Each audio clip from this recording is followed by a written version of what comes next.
真的，如果世界上有后悔药就好了。我今年30，还放着好好的空姐不做，当时听了一个姐妹的话，裸辞去开了一家火锅店，结果1年负债60万。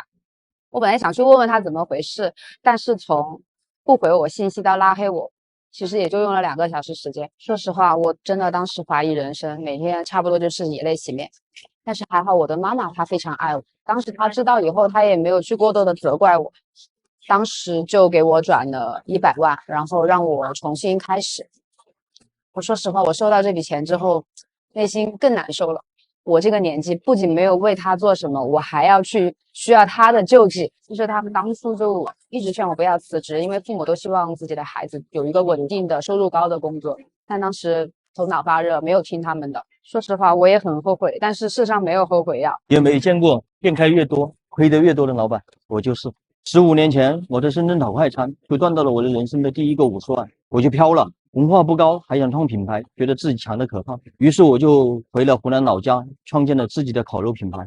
年轻的时候啊，运气就是好啊，开的第一家店就超级火爆，我就更飘了，你都可以叫我飘哥。于是我快速的就拉了很多合伙人，开了8家直营店，8家啊，一家店对手一头，花光了所有的积蓄，刷爆了所有的信用卡，想尽一切办法都要去自救，找达人，搞直播，搞低价，市面上所有的办法我都用过，无济于事。于是我负债了300个，我在家躺了半年，天天用酒精来麻醉我自己，痛下决心，不能再这样下去了。我还有家，还有老婆，还有老人，还有孩子，我谁都可以不管，但是我不能负了他们。于是我贱卖了我的爱车，买的时候用了80万，卖的时候就卖了20万。我把所有的钱都给了我老婆，自己又只身一人来到了深圳，来到这个梦开始的地方，我要重新来过。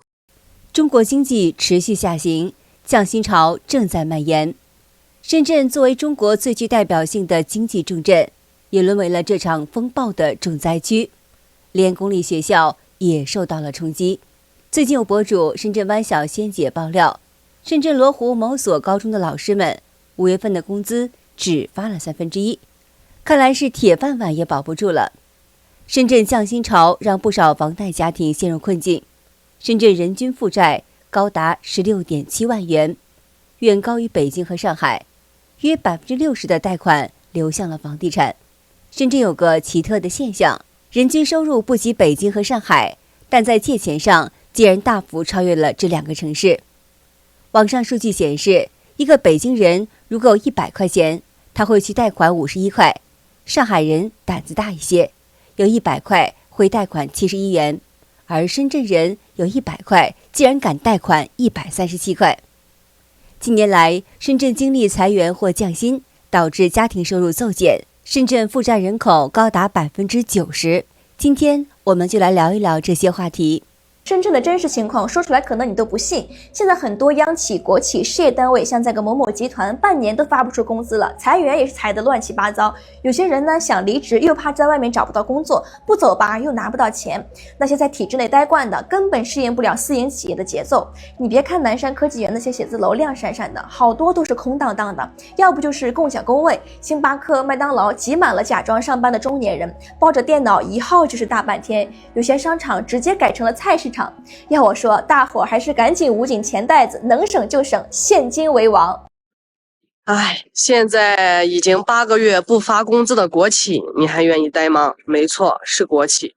就是呢，大家都想挤破头想进去的铁饭碗。现在呢，部分企业也朝不保夕，特别是咱这些建筑工程单位，大家可以想一想，10多年前他们曾经是多么的辉煌，现在就是多么的落魄。您是做什么工作的？我现在待业，之前是在湖南老家，在公立小学当代课老师。中秋节以后就来这边找工作了。为什么选择辞职呢？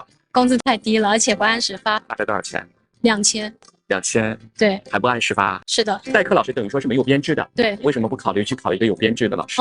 编制也有考了很多次，但是每次都会差一点点，或者是报名的人数太多了。那边如果说考正式编制的话，大概1个月会有多少钱？刚进的话大概2000多，然后后面就是看职称以及绩效等等，加起来大概1个月4000多。您大学学的什么专业？我学的是小学教育。教的是哪个科目？我教的是音乐。那准备在深圳这边找什么方向的工作？教育行业的或者是文职类的工作。期望薪资大概是多少？我现在的话就是把期望值和要求降低一些了。我觉得只要能找到4、5千左右，双休，朝9晚5包吃住就可以。好不容易考个教师资格证，结果干1年就失业了。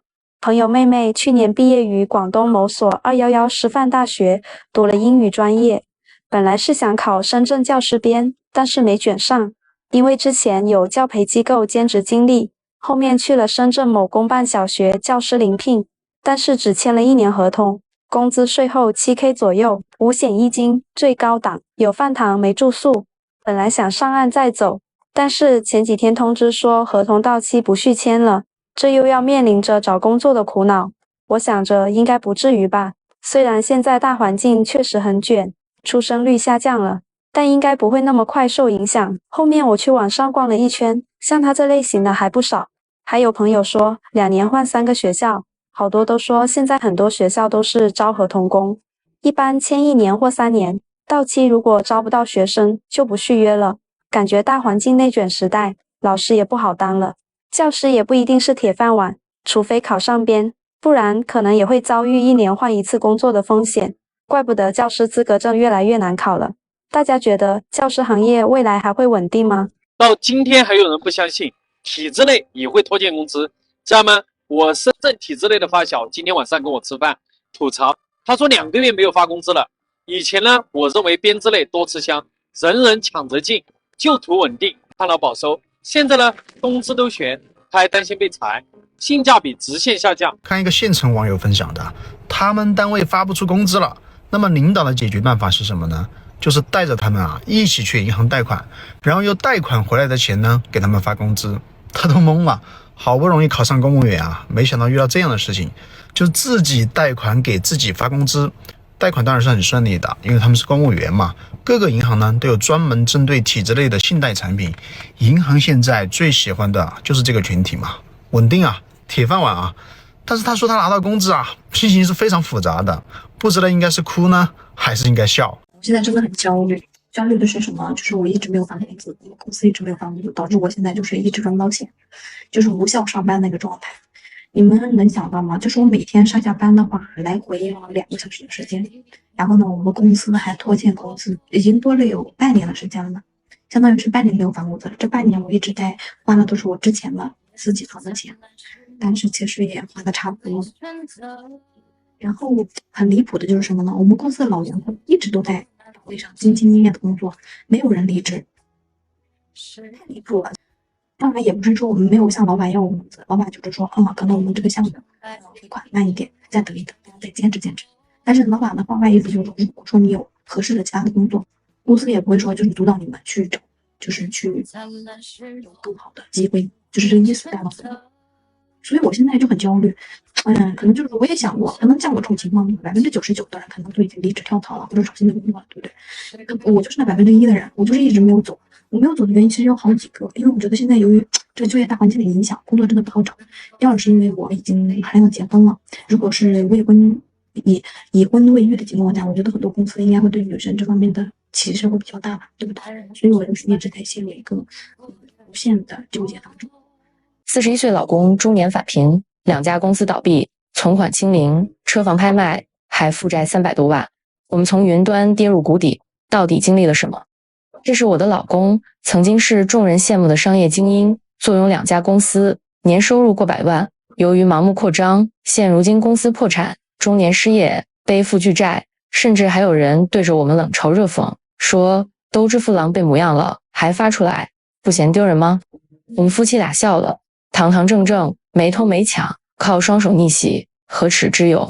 落魄时的冷眼，就像中了毒的箭，扎在人心上，真的生疼。公司关门后，车子卖了，房子也抵押了，我俩带着孩子租房子住，3餐粗茶淡饭，却盛满了一家3口的笑声。在深圳能拿出200万算有钱人吗？说实话，如果你没有负债，没有房贷车贷，没有信用卡欠款，那你已经算是有钱人了。但现实是，深圳90%的人都在负债前行。深圳平均工资12000，听着挺高。南山一套房月供2万起，车贷加保险1个月5000，孩子学费加兴趣班1个月3000，家庭日常开销1个月4000，工资还没捂热，倒欠银行1万。别说200万，很多人连20万存款都拿不出来。深圳的90后、00后看着满街的豪车和豪宅，以为遍地是黄金，可实际上很多人都是拆东墙补西墙，用信用卡和花呗撑着生活。自媒体天天鼓吹深圳人均年薪100万，可现实是月薪1万已经超过了60%的深圳人。当深圳的医院开始降薪，这意味着什么呢？帅姐今天看到一则内容啊，说深圳的医院开始降薪了。底下的评论区里面啊，有网友呢就说这个什么深圳的港大医院啊、二医院啊、人民医院等等都有不同程度的降薪啊。我也特意找了深圳的医护朋友们了解啊，虽然体感不明显，但还是有的。那要知道华南片区，尤其是深圳，在我们全国的医疗圈里面一向都是薪酬待遇的高地啊，这突然就开始往下降，这不免就让人担忧了。这位网友呢，他说这个医院的苦日子真的是要开始了，现在是减薪，将来很有可能就是裁员了。其实都不用将来，现在就已经开始有医院的裁员和优化了。我前段时间见了江苏某家公立医院的朋友啊，常年亏损，这上头呢实在没办法了，就派了一位雷厉风行的院长来管理。好家伙，这1年时间直接裁员80-90名啊！那我们也看到啊，这上海、北京，那前段时间就开始对医院行政人员开始降薪了啊，那用以保护医护人员的薪酬水平。25届应届毕业生寝室6人的就业情况怎么样了呢？我读的是小学教育专业，给大家分享一下我身边室友们的就业情况。我们寝室一共6个人，一个和我一起来深圳，在教培机构做老师，学校包吃住，但工资只有3000出头，还总是要熬夜写教案。一个在龙华做文员，月休4天，税后工资也不到4000块钱。一个选择回老家，还有2个专升本上岸汉语言专业。其次就是我了，我毕业后先是在深圳找到了一个班主任助理的工作，1个月4000，加班是家常便饭，每天早上7点钟还要到学生宿舍给孩子们扎辫子，不包吃住，房租900，真不知道当初是怎么坚持下来的。后面决定离职，学习拍摄剪辑，提升自己，才转行找到了现在这份月薪7000的工作。好的，今天就和大家聊到这儿了，请您记得点赞、订阅、留言，并且分享给您的朋友们。感谢您的支持，我们下期节目再见。